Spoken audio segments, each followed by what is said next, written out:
할렐루야. 오늘 예배를 통하여 여러분들 오늘 찬송하셨습니다만 햇빛을 받는 곳마다 주님이 다 왕되시기를 바랍니다. 거기 가사 보면 고나고 병든 사람도 다 주의 사랑과 치유를 받느니라 그랬어요. 오늘 치유받을 자 치유받게 하여 주시옵소서. 오늘 믿음의 노후 대책, 젊은이나 연세 드신 분이나 할 것 없이 노후 대책은 우리의 관심사요, 우리의 화두라고 할 수 있습니다. 아무리 100세 시대라고 하지만 이 문제는 더 우리에게는 아주 큰 어떤 관심의 대상이라고 말할 수 있습니다. 오늘 1절에서 열왕기상 1절에서 오늘 다윗 왕이 나이 많아 늙으니 그 다음 뭡니까? 이불을 덮어도 따뜻하지 아니하니라. 나이가 많아지면 이불을 덮어도 추워요. 젊으면 이불을 차고 자는데 이불을 덮어도 추워요. 아무리 대단하고 아무리 영광스러운 한평생을 살았다 하더라도 인생은 결국 이렇게 되는 거예요. 다윗은 젊은 시절에 수많은 전쟁을 치르고 피를 흘리면서 광야의 풍찬 노숙을 했죠. 찬바람과 서리와 이슬을 맞고 고생을 했습니다. 자연스럽게 나이가 드니까 몸에 열이 떨어져서 추위를 쉽게 느끼는 것입니다. 여러분, 세월 앞에 누가 장사가 있겠습니까? 한때 세상을 주름잡던 사람도, 대단히 유명한 셀럽도, 시대를 호령하는 권력자들도 결국은 머리에 백발을 이고 베둘레헴의 노년을 만나는 것입니다. 배에 둘레에 햄을 붙이고 다는 것과 같이 노인이 되면 그래 되는 것이, 젊은이는 늙고 한 세대는 지나가는 것입니다. 제가 요즘 생각해요. 세월은 갈 줄만 알고 올 줄을 몰라요. 그리고 누구든지 세월 앞에서는 절박해지는 것입니다. 절박함. 제가 27살 때 95세 되신 할아버지 목사님이 이북에서 오신 목사님인데 설교를 하셨어요. 근데 설교의 제목이 제가 평생 남고 있어요. 지금 제 머리에. 그게 뭐냐면 95세 할아버지 목사님이 김홍식 목사님이라고 하신 분이었는데 그 안희수 김동명 목사님의 아버님, 시아버님이셨는데 제목이 뭐냐면 노쇠의 비에, 늙음에 비해 95세 하시면 전도서 12장을 갖고 설교를 하시는데 거기 보면 그 창문이 흐려졌다, 그리고 맷돌 가는 것이 끊어졌다, 그리고 기둥이 흔들린다, 이 나오는데 이게 남 얘기가 아니고 본인 얘기라고 그러면서 나이가 들면 눈이 잘 안 보인다는 것이에요. 그게 창문이 흐려지는 것이고, 그다음 맷돌이 이렇게, 맷돌이 뭐냐면 이 어금니 있잖아요. 어금니가 이게 다 부실해져 가지고 잘 씹지를 못한다는 것이에요. 95세. 아주 오래전 얘기죠. 아주 그런 실감이 될 수가 없어요. 나이가 들면 늙을 수밖에 없고 세월과 죽음 앞에서는 모두가 다 평등한 것입니다. 그래서 우리는 겸손할 수밖에 없고 오늘 이 말씀 앞에 나이가 젊든 많든 우리는 귀가 열릴 수밖에 없다고 생각하는 것입니다. 그래서 오늘 저는 어떻게 하면 이 믿음의 노후 대책을 제대로 할 것인가, 아주 제가 한 몇 가지를 여러분들과 같이 나누고 싶어요.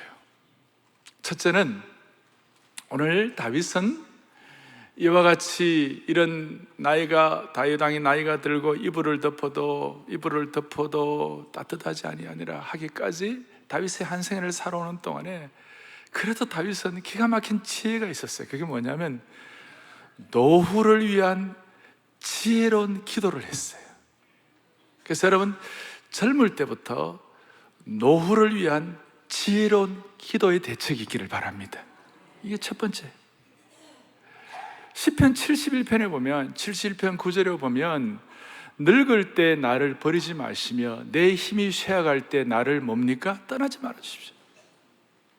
그리고 시편 71편 18절에 이런 내용이 나와 있어요. 하나님이여, 내가 늙어 백발이 될 때에도 나를 뭐 하지 마시고 버리지 말아달라. 백발이 될 때에도 나를 버리지 말아달라. 71편의 기자가 누구인지 제목에는 나와 있지 않지만 70편과 연결하여 수많은 분들이, 학자들이 71편은 다윗이 고백한 내용이다 그랬어요. 다윗의 신실한, 늙어서 백발이 될 때까지 주님 나를 버리지 마라 주시옵소서 그랬어요.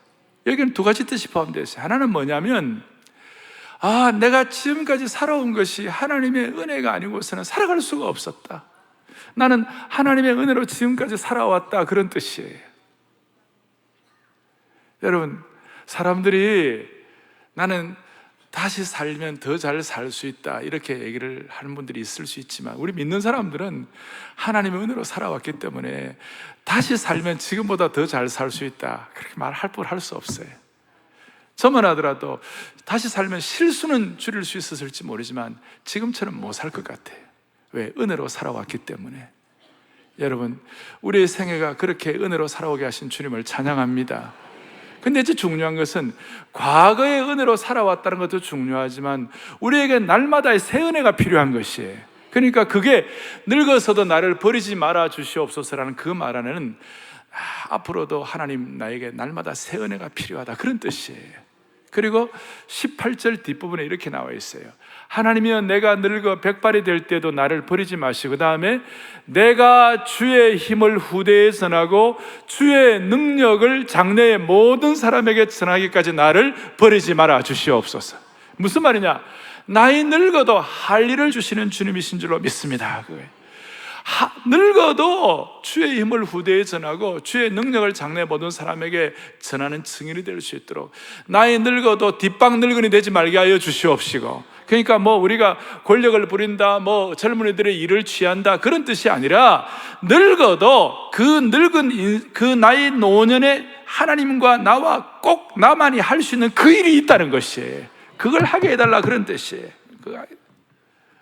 그래서 제가 이런 기도를 하면서 깨닫는 것이 뭐냐면, 하나님 앞에서 우리가 노후 대책을 제대로 하기 위하여 우리에게 꼭 필요한 것은 지혜롭게 축적된 평생의 기도가 필요하다, 이것이에요. 지혜롭게 축적된 평생의 기도가 필요하다. 그래서 여기에 대해서 이사야서에 이런 반응을 하시는, 이사야 46장 4절에 이런 반응을 같이 읽어보겠습니다. 너희가 노년에 이르기까지 내가 그리하겠고 백발이 되기까지 내가 너희를 품을 것이라. 내가 지었은즉 내가 업을 것이요 내가 품고 구하여 내리라. 제가 이 말씀을 읽으면서 노년에 이르기까지 하나님 은혜를 주시는데, 하나님이 노년에 우리들을 업어주시면 얼마나 좋으실까. 자식들이 커가지고 아빠 한번 업혀봐요 그러면서 우리를 업어주면 얼마나 참 뿌듯합니까? 그런데 우리의 노년에 하나님이 우리를 업어주신다, 기가 막힌 삶인 것이에요. 사랑하는 우리 형제자매 여러분, 젊은이부터 노년에 이른 모든 성도들, 하나님이 여러분들의 생애 노년에 여러분들을 업어주시기 바랍니다. 이게 어떻게 보면 우리가 기도로 축적하는 것이, 좀 제가 요즘 말로 하면 기도에 연금을 넣는 것이, 요즘 사람들이 연금에 대해서 굉장히 예민해져 있는데요, 국민연금이다, 퇴직연금이다, 그렇게 예민해져 있는데, 우리 믿는 사람들은 제대로 노후 대책하기 위하여 오늘 정말 지혜롭게 모두에게 이 기도의 축적 연금이 있기를 바라는 것이, 주여 노년에도 할 일을 주시고 과거의 은혜도 좋지만 오늘의 새로운 은혜가 있게 하여 주시옵시고, 주여 내 노년에 주님이 나를 업어주는 그런 인생이 되게 하여 주시옵소서. 그 연금에 관한 문제, 이 연금, 제가 연금 얘기할 때 하나님 앞에서 세 가지 연금을 제가 소원해요. 첫째는 겸손의 연금이에요. 주여 늙어서도 겸손하게 해 주십시오. 늙어서 고집세거나 그렇게 하지 말고 늙어서도 겸손하게. 창세기 49장 33절에 보니까 야곱이 아들에게 명하기를 마치고, 그 다음 저 구절이 참, 그 발을 침상에 모으고 숨을 거두었다 그랬어요. 야곱이 뻥뻥 날린 사람이에요. 그 고집과 그의 어떤 그 집중력은 대단한 사람이었어요. 그런데 그 인생의 마지막 노년에는 그 발을 침상에 모으고 숨을 거두었다. 무슨 뜻이에요? 겸손했다, 그 뜻이에요. 주여 우리 노년이 겸손하게 하여 주십시오. 겸손연금이에요. 그 다음에 무슨 연금이냐? 도전연금이에요. 갈렙은 이 산지를 내게 주십시오. 그날의 여호와께서 말씀하신 이 산지를 지금 내게 주시옵소서. 각자에게 허락하신 인생의 산지가 있는 것이에요. 각자에게 허락하신 인생의 기업이 있는 것이에요. 하나님, 이 산지를 내게 주시옵소서. 늙어서 나이 들 때에도 도전정신 잃지 말게 하시고 꿈과 소명을 놓치지 않는 평생이 되게 하여 주시옵소서. 세 번째로는 우리에게 뭐가 있냐? 소망연금이 있어요. 소망연금이라는 건 어떤 뜻인가 하면 요한복음 14장 2절에 보면 너희는 마음에 근심하지 말라 그러고 난 다음에 2절 같이 보겠습니다. 내 아버지께 뭐예요? 그할 것이 많도다. 그렇지 않으면 너희에게 일렀으리라. 그 다음에 내가 너희를 위하여 거처를 예비하려고 한다. 주님 우리를 거처를 예비한다. 이게 뭐예요? 맨션을 예비한다. 본래 영어는 맨션, 최고의 맨션, 최고의 지역의 아파트 최고 평수를 뛰어넘은 최고의 맨션을 예비하러 간다. 이게 주님이 우리에게 주신 소망연금이에요.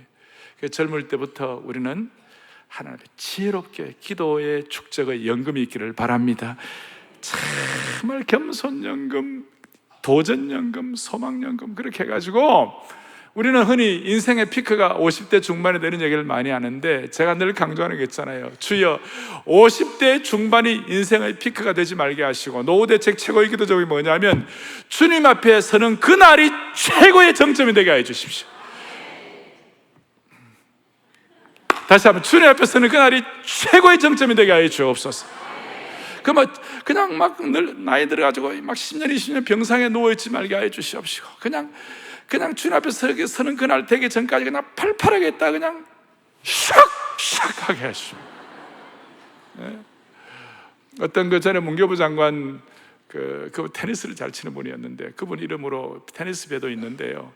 84인가 그 돌아가시기 전날까지 테니스 치다가 그 다음에 하루 그러고 돌아가셨대요. 그 말 듣고 진짜 멋있다. 진짜 멋있다.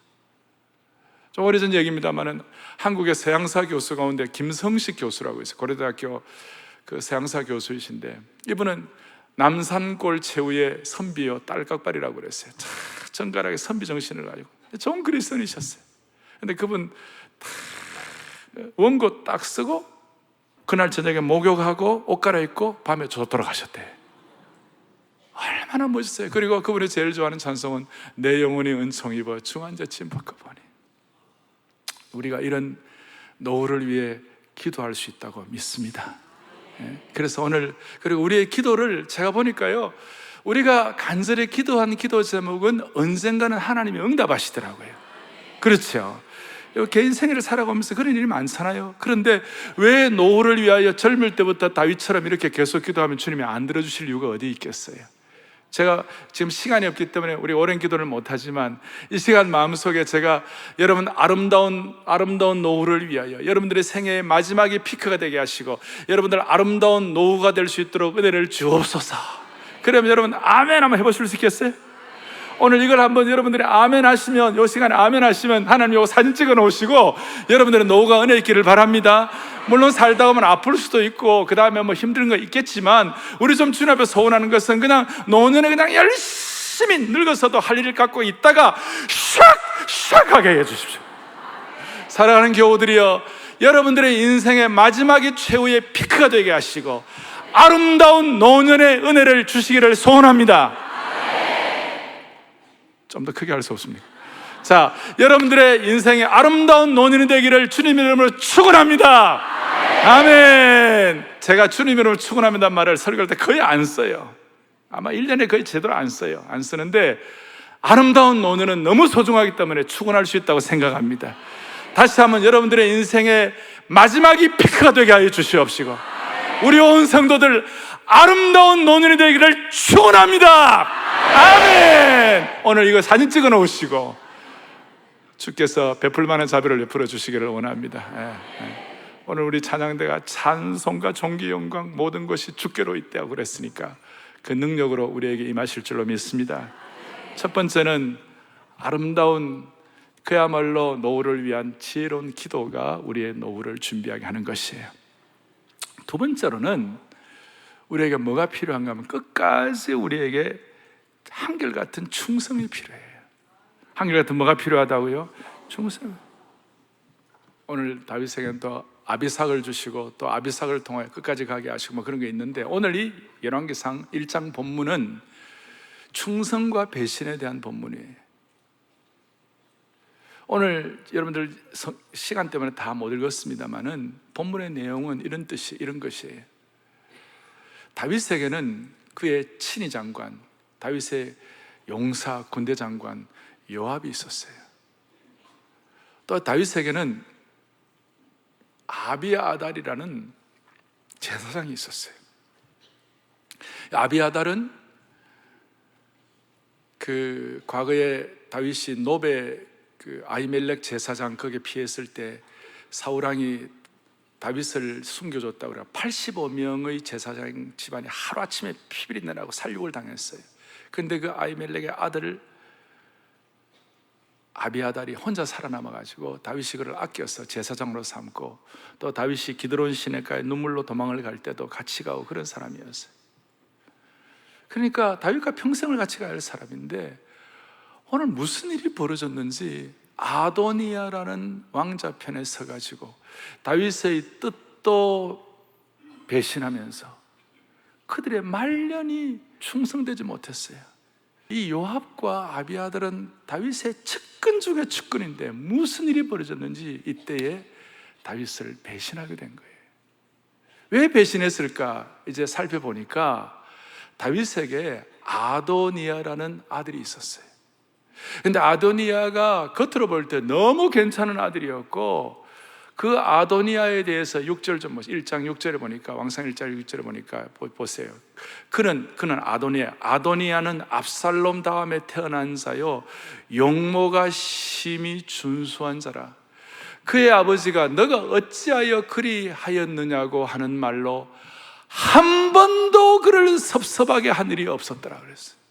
얼마나 괜찮았는지는 모르지만 한 번도 아도니아에 대해서 얘기하지 않을 정도로 아도니아는 빼어난 왕자였던 것 같아요. 그러니까 요압과 아비아달이 볼 때에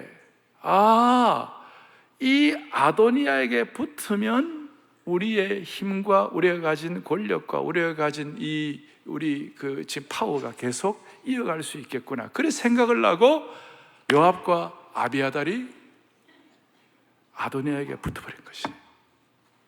어떻게 보면 요압과 아비아달도 노후가 좋아야 되는데 그 한결같은 충성을 하지 못함으로 말미암아 완전히 뒤틀려 버린 거예요. 왜? 다윗은 이제 늙고 이불을 덮어도 추위를 느끼고 다윗에게 힘의 파워가 없었다고 생각했는지 그런 일들을 벌인 거예요.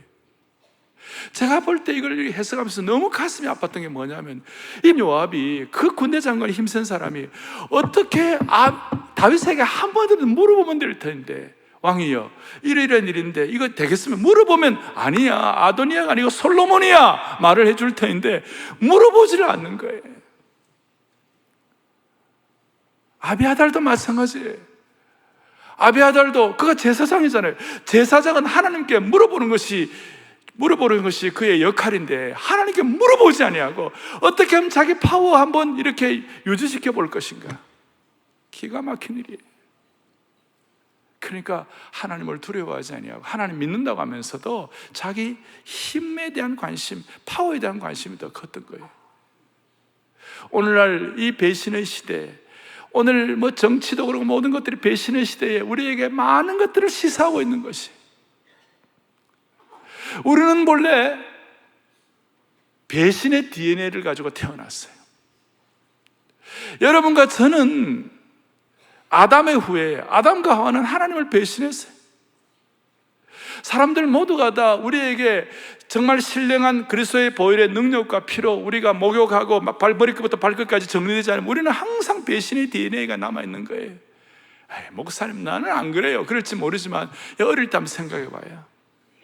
부모와의 관계에 있어서 여러분 완벽하게 부모를 배신하지 않았다 그러면 손 들어봐요. 혹시 있으시다면 천년기념물이에요. 여러분, 어릴 때 한 번이라도 엄마 아빠가 마음에 안 들어, 나 밥 안 먹어, 나 집 나갈 거야. 또 실제로 나간 분도 많아요. 여기 몇 분들 보면 나간 분 집 나가 며칠 동안 부모 속 썩이다가. 진짜 우리에게는 이런, 하나같이 우리는 부모 앞에서 완벽한 사람이 어디 있겠어요? 우리가 배신의 DNA가 있는 거예요. 진짜 누가 노래한 대로 배신자여 배신자여 사랑의 배신자여, 그 우리 DNA예요. DNA. 오죽하면 시편 41편 9절에 다윗이 이런 고백을 합니다. 내가 신뢰하여 내 떡을 나눠 먹던 나의 가까운 친구도 나를 대적하며 그의 발꿈치를 드러내다. 탁 들고 배신하는 것이, 우리에게는 이런 약점이 있다는 것이. 아도니아도 그런 부모에게 그런 배신을 한 것이, 그들의 노후는 끝이에요. 그래서 여러분, 아도니아를 제가 보면서 다윗이 한 번도 아도니아에게 섭섭한 말을 한 적이 없었다. 다윗이 나이가 들어가지고 에너지도 없었겠지만 이것은 다윗의 말년에 잘못한 거예요. 자식은 강력한 하나님의 말씀으로 어릴 때 훈련시켜야 돼요. 그래서 이걸 솔로몬이 기억하면서 솔로몬이 잠언에 이렇게 얘기하고 있어요. 뭐라고 말씀하고 있어요? 잠언 29장 15절에 채찍과 꾸지람이 지혜를 주거늘 임의로 행하게 버려둔 자식은 어미를 욕되게 하느니라. 여러분, 자식은 아빠하고 더 친해요? 엄마하고 더 친해요? 자식은 엄마하고 더 친해요. 근데 이 자식의 어미를 욕되게 했다면요, 아버지에게는 모욕과 수치를 줬다, 그 말이에요.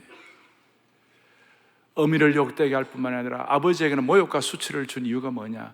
채찍과 꾸지람으로 자식을 지혜롭게 가르치지 않았기 때문에.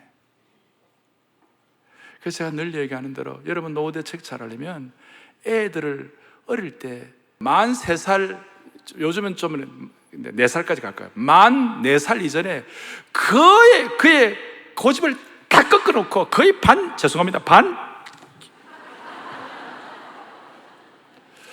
여러분, 이렇게 해놓아야, 말씀으로 초달을 하고 이렇게 해놓아야 그 다음에 후유증이 없어요. 여러분, 노후가 평안한 거예요. 나 어릴 때 어여여 해가지고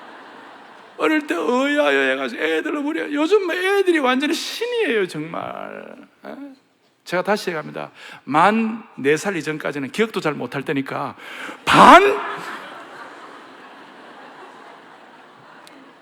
저도 아이들을 키우잖아요. 똑같은 뱃속에서 태어나도 형제들의 성격이 달라요. 어떤 아이는 벌써 그러고 두 손 딱 들게 하면, 어떤 아이는 딱 보고 상황을 보고 미리 항복하는 것이 내 몸이 이롭겠구나 하면 딱 아빠 잘못했어요, 용서해 주세요, 손 내려요. 근데 어떤 자식은 끝까지 들고 있는 거예요. 그걸 내가 끝까지, 나도 끝까지 손을 대는 거예요, 끝까지. 근데 제가 왜 이런 얘기를 하느냐, 우리가 어릴 때부터 애들을 연단하고 훈련시켜 놓지 않으면 여러분들은 노후가 힘들어요, 정말. 그래서 우리가 그렇다고 우리 고집으로, 우리 함부로 할 수는 없죠. 말씀으로 연단을 시켜야 되는데, 제가 최근에도 어떤 분 얘기를 들었는데, 목사님 말씀 듣고 토요 비전 새벽 예배에 힘들어도 데리고 나오고 애들을 이렇게 암송하고 하는데 힘은 들었지만 이렇게 하는 것이 결국은 우리 아이에게 제일 큰 축복이었습니다. 이런 고백을 제가 하는 걸 들었어요. 여러분, 다시 얘기합니다. 우리에게는 배신의 DNA가 있어요. 우리는 주님 앞에 서는 그날까지 충성되어야 하는 것이에요.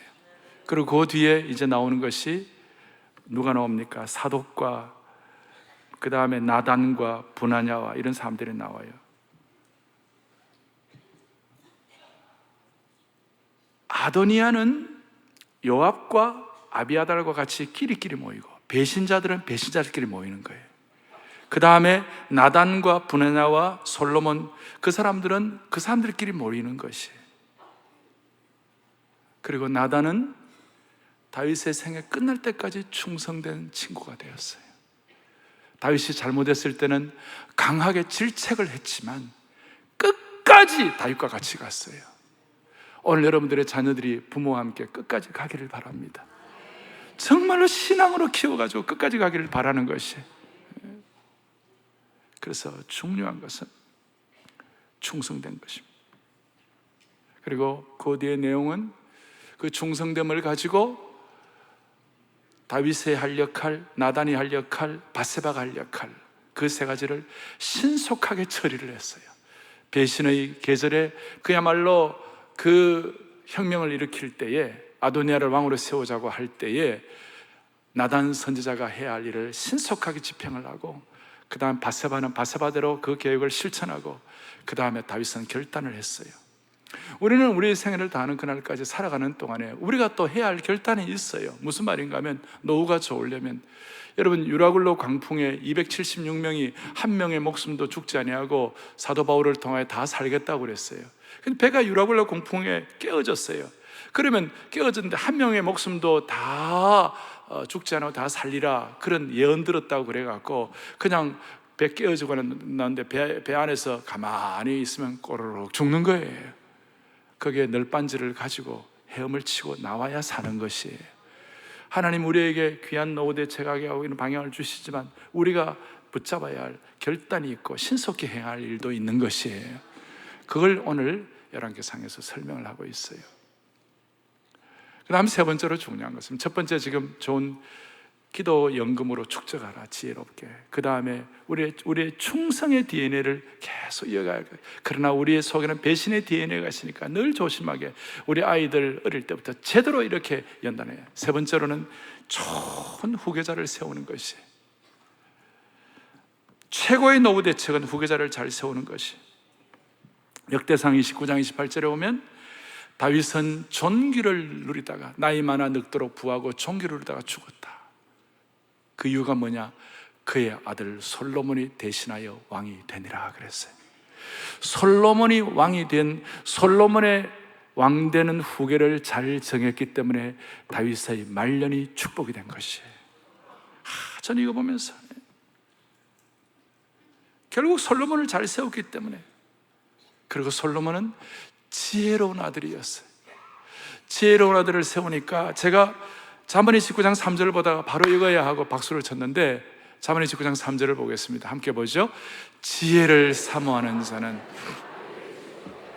할렐루야. 여러분, 아버지 동지 여러분, 기쁘기를 원하십니까? 자식이 지혜가 있어야 돼요. 자식이 지혜를 사모해야 돼요. 자식이 지혜를 사모하는 자식이 되면 아비가 즐거운 것이, 노년은 즐거운 것이. 다시요, 자식이 지혜를 사모하고 자식이 지혜로우면 아비의 노년이 뭐하다고요? 즐겁고 기쁘다. 제가 잘 아는 장로님이 한 분 계세요. 정장로님이 잘 아는 장로님이 계시는데 저하고 연배가 좀 비슷해요. 근데 이분이 그 아버님이 목사님이신데, 그 아버님을 이제 그 아버님이 거의 90이 넘으셨는데 그 아버님을 대하는 걸 보면요, 제가 너무 도전이 돼요. 너무 잘해주세요. 아버님 심기를 편안하게 들으시고, 그 다음에 또 이렇게 안부 전화도 잘 드리고, 좀 멀리 떨어지는데도 불구하고, 그리고 또 경제적으로도 도와드리고, 이번에도 보니까 차도 사드리고 그러더라고. 이야, 차 샀다는데 감동받지는 마시고, 하여튼 그래 하시는데, 보니까 또 사모님이 돌아가신 지 사모님 돌아가시고 한 6년쯤 지났는데 또 새로운 사모님도 모셔다 드리고, 자식이 그렇게 하더라고. 그러니까 내가 그 아버님 목사님이 지난번에 저희 교회를 방문하셨는데 싱글벙글이야, 싱글벙글. 자, 그러면서 지혜로운 자식은 아버지를 기쁘게 하느니라. 지혜로운 자식은 아버지를 기쁘게 하느니라. 근데 이제 중요한 것이, 내 노후 대책을 위하여 자식을 잘 세우는 거다, 이게 아니에요. 그렇다면 우리는 보통 사람들하고 똑같아요. 역대하 9장 8절에 보니까 놀라운 말씀이 있어요. 시작. 여호와를 위하여 왕이 되게 하라. 아멘. 다윗이 솔로몬을 세울 때 자기의 노후를 위해서가 아니라 여호와를 위하여 솔로몬을 세운 것이에요. 이것이 기가 막힌 것이에요. 여호와를 위하여, 여호와를 위하여. 여러분, 늘 우리가 기도합니다만 내 자식은 내 자식이기 전에 하나님의 자녀인 것을 믿습니다. 그리고 내 자녀를 훈련하고 하는 것도 내 노후를 위하여, 그것은 목표가 아니라 그것은 하나의 덤으로 주시는 결과요 축복이 되어야지, 그것이 목표가 되면 안 되는 것이에요. 목표는 하나님을 위하여, 하나님의 나라를 위하여, 그의 교회와 그의 나라와 그의 영광을 위하여 자식들을 잘 훈련했고 잘 세웠더니 결국 내 노후의 기쁨의 결과로 주어지는 것이구나. 그것이 축복이에요. 그리고 솔로몬은 여호와를 위하여 뭘 했습니까? 하나님의 영광스러운 솔로몬 성전을 건축하게 된 것입니다. 단순한 건축이 아니라 거기는 모든 은혜가 다 지배하게 된 것이 여호와를 위하여, 여호와를 위하여. 자, 세 가지를 말씀드렸습니다. 첫째는 지혜로운 기도, 기도의 연금. 두 번째로는 한결같은 충성. 막판에 가가지고 여러분들 삐끗하지 말아야 돼요. 세 번째로는 좋은 다음 세대 키우는 것이. 이렇게 할 때 우리에게 그 결과로 두 가지 문제가 해결이 돼요. 하나는 실제적으로 우리에게 살아가는 심리의 문제가 해결되고, 또 하나는 영원한 영적인 문제가 해결이 돼요. 그 심리의 문제는 뭐냐면, 사람은 누구나 다 거절당하면 어떻게 될까 하는 두려움이 있어요. 모든 사람은요. 모든 사람. 그러니까 노후에 늙어도 우리 대한민국 사람들이 갖는, 옛날에 갖는 하나의 상징, 고려상이라는 게 있어요. 누가 나를 자식이 내었던지면 어떻게 하나, 이런 것들이 있을 수 있는 거예요. 이게 거절의 문제가 나타난 것이에요. 사람은 누구나 다 거절에 대한 고민을 갖고 있는 것이에요. 인생에 가장 큰 상처를 주는 것이 거절이에요. 그래서 아이가 이 땅에서 태어나가지고 부모로부터 버림받을 때 그게 큰 상처로 남아요. 부모가 없이 자란 사람들 가운데 부모의 사랑을 못 받는 분들은 늘 약간 안 그런 분도 있지만 대체적으로 얼굴에 뭔가 2%가 어두운 게 있잖아요. 그런데 고아로 자랐지만, 제가 아는 목사님, 후배 목사님 한 분은 고아로 자랐지만 하나님의 사랑을 절감하고 하나님과 인격적인 것이 정리될 때에 그의 얼굴이 환해지고 밝은 것을 제가 보았어요. 그래서 사람들은 버림받는 것을 두려워하는 거예요. 증거는, 아이들이 막 울다가도요, 웬만한 아이들 울다가도 안아주면 울다가도 울음을 멈추는 것이에요. 무슨 말이냐? 인간의 깊은 영혼 속에서 용납의 특별한 치료약을 먹어야 건강한 인생을 살고 건강한 노후 대책을 할 수가 있다는 것이에요. 그러니까 우리가 노후에 버림받는 것보다 더 큰 상처가 어디 있겠어요? 어떤 70대신 어른이 아내 보고 그래요. 여보, 내가 삼식이 안 할 테니까 나를 버리지 말아 달라고 했잖아요. 많은 것들을 시사하고 있는 것이에요.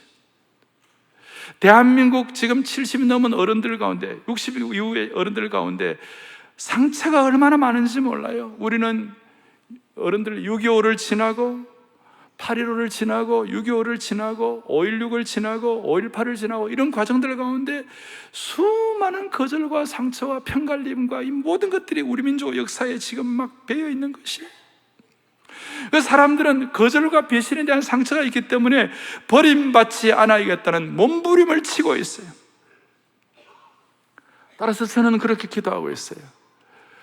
어린아이가 울다가도 부모가 사랑으로 안아주면 그 울음을 멈추듯이, 사랑의 교회 모든 성도들, 상처 많은 세상에서 여러분 이 본당에 들어올 때마다, 이 안아주심의 본당에 들어올 때마다 모든 거절과 상처가 치유되기를 바라는 것이에요.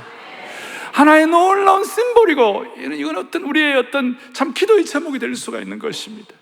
다시 한번, 모든 성도들은 일주일에 어떤 삶을 살았든 이 본당에 들어오는 순간 모든 거절과 상처로부터 치유되기를 바라는 것이에요. 이것이 축적되고 5년, 10년, 20년, 30년, 오늘 그런 찬송을 보고 햇볕이 비치는 곳마다 주님 왕이 되어주시고, 아까 말씀한 고나고 병든 몸들도 주여 사랑과 치유를 경험하게 해달라고 했잖아요.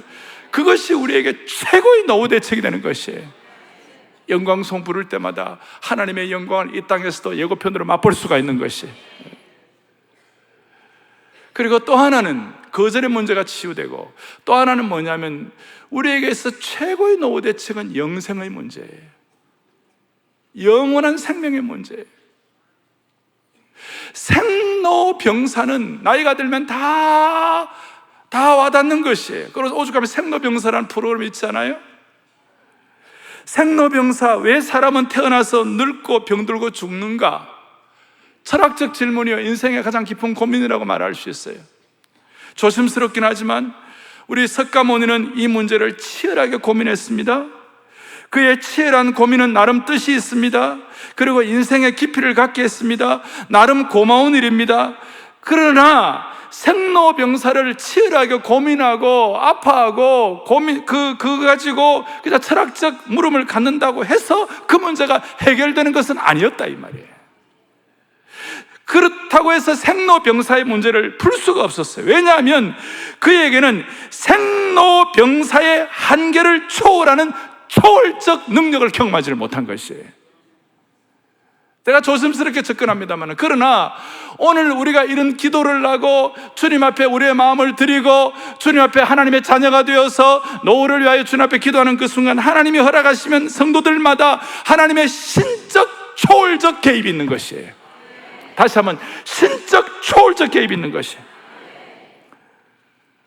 그저 끊임없이 순환되는 영겁의 역사, 영원한 윤회의 역사관에서 사로잡혀 있는 그 생로병사의 그런 문제 가운데서 우리 복음은 초월하신 주님, 생사를 초월해 계시는 주님, 역사를 초월해 계시는 주님이 우리에게 오셔서 우리의 시야를 넓혀주시고 우리의 눈을 열어서 진정한 노후 대책인 영생의 능력을 갖게 하는 것이에요. 그러니까 생로병사는 모든 죄 많은 인간들의 형벌이라고 말할 수 있지만, 초월적 신적 개입을 믿는 하나님의 백성들에게는 생로병사는 영생으로 가는 문이 될 수가 있는 것이에요. 여러분, 영생이 무엇입니까? 영원한 생명 부활이 무엇입니까? 그것은 바로 요한복음 17장 3절을 보겠습니다. 영생이 뭐예요? 다 같이 보겠습니다. 영생은 유일하신 참 하나님입니다. 그가 보내신 자 예수 그리스도를 아는 것이니라. 아멘. 여러분, 예수님을 아는 줄로 믿습니다. 예수님을 믿는 줄로 확신합니다. 예수님을 내 구세주와 주님으로 인격적으로 모시는 줄로 믿습니다. 그것이 바로 영생인 것이에요. 영생은 주님을 믿고 아는 것이에요. 이것이 우리의 최고의 노후 대책이 되는 것입니다. 죽음도 두렵지 아니하고 저 영생의 능력, 초월적 신적 개입의 예고편을 이 땅에서도 맛보는 것입니다. 그것이 부활의 능력이에요. 삶의 애환과 고난이 수없이 많지만 오늘 초월적 신적 개입을 통하여 거절의 문제를 해결하고 영생으로 여러분들의 생애가 참으로 복될 수 있도록 한 분 한 분 은혜 위에 은혜를 덧입혀 주시기를 소망합니다.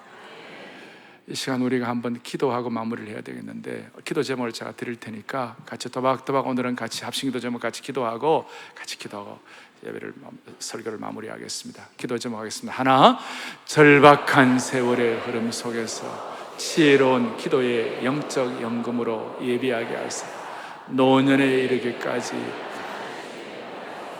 주님이 업어주시는 인생의 피크를 체험하게.